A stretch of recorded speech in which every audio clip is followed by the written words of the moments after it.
نبی مکرم صلی اللہ علیہ وسلم نے فرمایا کل مسکرن خمر و کل مسکرن حرام، کہ ہر نشاور چیز شراب ہے۔ کوئی بھی چیز نہیں جی یہ شراب ہے، شراب تو ہے نہیں، شراب حرام ہے، اللہ تعالیٰ نے تو شراب حرام کی ہے، نہیں، فرمایا ہر نشاور چیز، وہ کچھ بھی ہو، وہ پاؤڈر فارم میں ہو، وہ لیکوڈ فارم میں ہو، وہ کیسی بھی ہو، وہ انجیکشن لگوائے یا اس کو سونگے، کس طرح بھی نشہ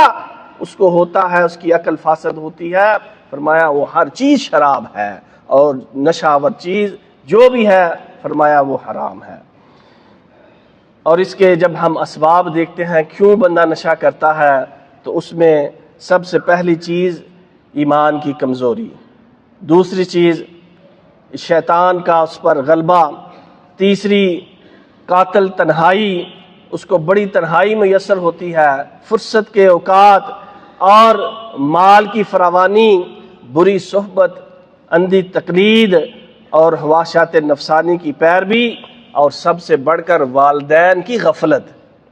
کہ والدین اپنے بچوں پر چیک اینڈ بیلنس نہیں کرتے کہ بچے کیا کر رہے ہیں، موبائل پہ کیا دیکھ رہے ہیں، کدھر جا رہے ہیں، کس کی صحبت اختیار کی ہوئی ہے، کس کی مجلس میں اٹھ بیٹھ رہے ہیں۔ یہ والدین کی غفلت سب سے زیادہ ان بچوں کو برباد کر دیتی ہے۔